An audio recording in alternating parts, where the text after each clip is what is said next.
नमस्कार दर्शक बंधु लेटेस्ट जॉब्स ओडिशा को आपण मानक स्वागत।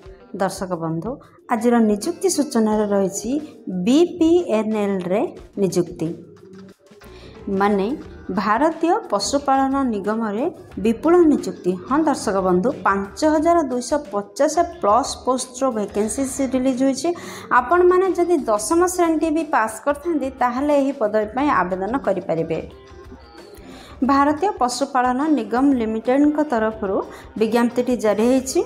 आपण मानको विभिन्न पोस्ट पाई आपण मानक ठारो आवेदन को आह्वान करछंती ऑनलाइन माध्यम रे। जदि आपण माने भारतीय पशुपालन निगम रे नियुक्ति नबा पई चाहतंती ताहले एलिजिबिलिटी क्राइटेरिया कोन रहबो देखंतु। प्रथम रे देखिबे एजुकेशनल क्वालिफिकेशन कोन रहबो, बयस सीमा कोन रहबो, सैलरी केते मिलिबो, सिलेक्शन प्रोसेस किपरि रहबो, प्लेस ऑफ पोस्टिंग केउठी रहबो, टोटल पोस्ट केते रिलीज होईछि, इंपोर्टेंट डेट कोन रहिछि, इंपोर्टेंट नोट कोन रहिछि, कोन डॉक्यूमेंट रो आवश्यक हबो। जदि आपण माने एहा को ऑनलाइन रे आवेदन करंती एप्लीकेशन फी अछि कि नै शेष रे देखिबे आपण माने एहा को किपरि आवेदन करिवे।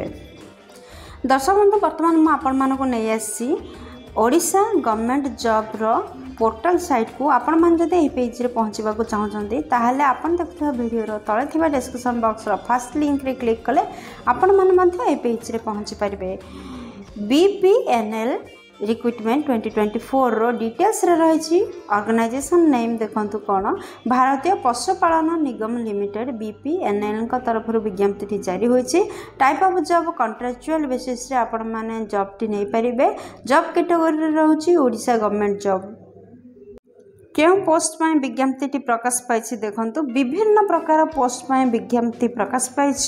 एप्लिकेशन मोड आपणकर ऑनलाइन रे रहउछि। आपण चाहिले निज निज मोबाइल रो किंबा कंप्यूटर रो किंबा कोनोसी कॉम्पिटिटिव पॉइंट रो एहा को अप्लाई करि परिबे। क्यों माने एहा को अप्लाई करि परिबे देखंतु आम ओडिसा रो समस्त कैंडिडेट चाहिले एहा को आवेदन करि परिबे। प्लेस ऑफ पोस्टिंग केउठी रहबो भारत रो आम भारत रो किंबा ओडिसा रो जे कोनोसी स्थान रे आपण बारकर प्लेस ऑफ पोस्टिंग केउठी रहबो देखंतु आपणकर ओडिसा जे कोन स्थान रे पोस्टिंग रही परिबो। लास्ट डेट 2 जून रहउछि। जदि आम जेंडर विषय कहबा जिबा उभय पुरुष प्रार्थी एवं महिला प्रार्थी एथि पय आवेदन करि परिबे।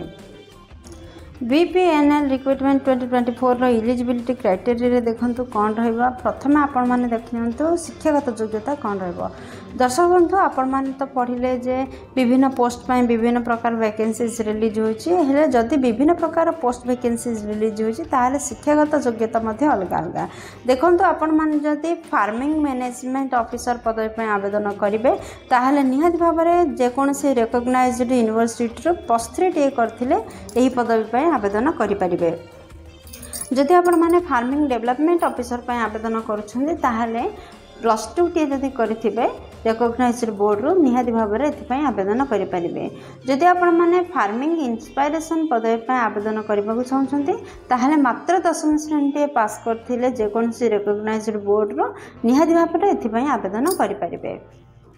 दर्शक बंधु एथिपाई बयस सीमा कौन रोचे देखंतु आपण मानकर रिक्रुटमेंट अनुसार आपण मानकर बयस सर्वनिम्न 18 वर्ष एवं सर्वाधिक 45 वर्ष रोचे।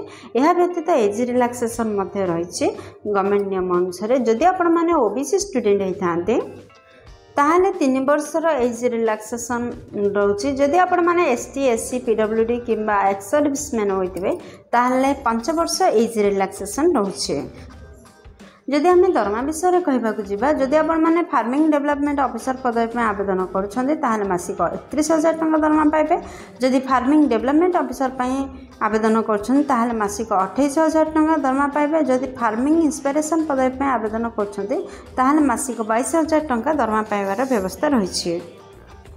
दर्शक बंधु ए पृष्ठ देखि नियंतु बीपीएनएल रो सिलेक्शन प्रोसेस कौन रोचे। फास्ट आपण मानक ऑनलाइन टेस्ट देबा पड़िबो। सेकेंड रे आपनकर इंटरव्यू रहबो। थर्ड डॉक्यूमेंट वेरिफिकेशन हबो।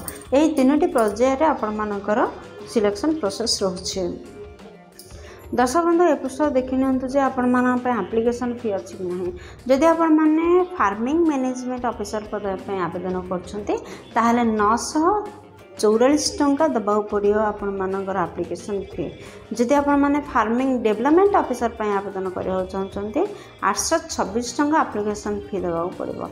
जदि आपण माने फार्मिंग मैनेजमेंट फार्मिंग इंस्पिरेशन पदवी पय आवेदन करबा चाहछन्ते ताहाले 708 टंका एप्लिकेशन फी दबाव पड़ो। दर्शक बंधु देखो आपन तो जानले यहाँ ऑनलाइन आवेदन करने पड़ो। जदि आप ऑनलाइन आवेदन कर कौन कौन डॉक्यूमेंट आवश्यकता रोचे इंपोर्टेंट डॉक्यूमेंट गुड़िक हूँ कौन फास्ट क्वालिफिकेशन सर्टिफिकेट सेकेंड रोचे आपंकर जन्म प्रमाणपत्र बा बर्थ सर्टिफिकेट थर्ड रोचे दुईटी recent colour passport size photo fourth रोचे registration certificate with validation fifth रे कैस्ट सर्टिफिकेट आवश्यकता रोचे। दर्शक बंधु आपण मैंने जनरल कैस्ट व्यतीत अन्य कौन भी केस थिले ताहाले जाति प्रमाणपत्र आवश्यकता रोचे। सिक्स्थ रे रोचे जदि किसी एक्सपीरियंस सर्टिफिकेट अच्छी ताहाले एक्सपीरियंस सर्टिफिकेट आवश्यकता रोचे। दर्शक बंधु जदि आपण मैंने इंपोर्टेंट नोट विषय कहवाक जी ताहले BPNL रिक्वायरमेंट 2024 अनुसार इंपोर्टेंट डेट कौन रोचे देखो अप्लाई डेट ऑलरेडी स्टार्ट हो सारा आपण मैंने चाहिए एवं भी शीघ्र आवेदन करूँ। अप्लाई लास्ट डेट 2 जून 2024 रोचे। एडमिट कार्ड एवेलेसन यथाशीघ्र हो इंटरव्यू डेट तापर बाहर। BPNL रिक्वायरमेंट 2024 इंपोर्टेंट नोट कौन रोचे देखो। दर्शक बंधु आपण मैंने सचेतन हूँ आपण मैंने जो एप्लिकेशन फिलअप कर सबमिट कर फिलअप कर ठीक भाव में फिलअप करेंगे किसी भी डिले इनकम्प्लीट जपरी न रहे आउ ठीक समय निर्धारण पूर्व जपरी आपणकर एप्लिकेशन अथॉरिटी पाखे पहुँची जाए से प्रति दृष्टि देवे। दर्शक बंधु बर्तमान देखो जे भारतीय पशुपालन निगम लिमिटेड को आपण माने किपरि 2024 रे अप्लाई करेंगे फास्ट आपण माने विजिट करंतु यार ऑफिशियल वेबसाइट एवं यार ऑफिशियल नोटिफिकेशन देखंतु। दर्शक बंधु आपण माने कहि रखिबी जति आपण माने यार लिंक पाखरे पहुंचबा को चाहउछन्ती जॉब रिलेटेड समस्त लिंक वीडियो डिस्क्रिप्शन रे उपलब्ध रही सेठार मध्ये आपण माने एप्लाई करें एवं नोटिफिकेशन रे पहुँची पारे। सेकेंड रे नोटिफिकेशन को भल भाव में पढ़ु एप्लाई करने पूर्व। थर्ड रे जो सब डिटेल्स रिक्वायर डॉक्यूमेंट मगा जाए आपण को तार एंट्री करूँ। फोर्थ रे जिते रजिस्ट्रेशन करुँच से जहाँ जहाँ डॉक्यूमेंट देते तार गोटे नोट करूँ। अपलोड करंतु रिसेंट पासपोर्ट साइज रो फोटो एवं सिग्नेचर को। सिक्स्थ रोचे जहाँ डिक्लेरेशन अथॉरिटी द्वारा दि जाए ताको केयरफुली पढ़ंतु एवं से एग्री हूँ। सेवेन्थ रे दर्शक बंधु आपण मानकर फी पेमेंट करने कथा कहुई निहात भाव में यहाँ फी पेमेंट करने को अच्छे आपण मैंने ऑनलाइन रे पेमेंट करंतु। एथिपई आपण माने UPI debit card credit card net banking सबूर साहाय्य नहीं पारे ऑनलाइन रे आपण माने पेमेंट करि परिबे। 9th रे देखंतु आपण को निहात भाव में ऑनलाइन पेमेंट करने हम। 10th रे देखंतु दर्शक बंधु आपण माने सबमिट बटन से क्लिक करिया पूर्व आपण माने अनुरोध करिबे जे आपनकर एप्लिकेशन को पुणी थरे चेक कर नियंतु देन सबमिट बटन रे क्लिक करंतु एवं यार गोटे हार्ड कॉपी नहीं नियंतु जहाँकि ऑफलाइन रे यह आपनकर काम रे लागिबो। दर्शक बंधु आशा करछि वीडियोटी आपनकर बहुत उपकार लगे। जदि किसी भी उपकार करि परछि वीडियोटी गोटे लाइक कर देंतु सांगमान सहित जथेष परिमाण सेयर करंतु। जदि चैनल नुआ अछि चैनल को सब्सक्राइब कर बेल बटन प्रेस कर ऑल सेट करंतु जहाँद्वारा प्रतिदिन प्रकाश पाउଥିବା नुआ नुआ सरकार नियुक्ति विषय आपण माने प्रथम खबर पाई परिबे। दर्शक बंधु वीडियोटी को एपर्यंत देखते आपण मानक अशेष धन्यवाद। पुणी देखा लेटेस्ट जॉब्स ओडिशा फ्रेश अध्याय नुआ एक नियुक्ति सूचना सहित से पर्यंत जय जगन्नाथ।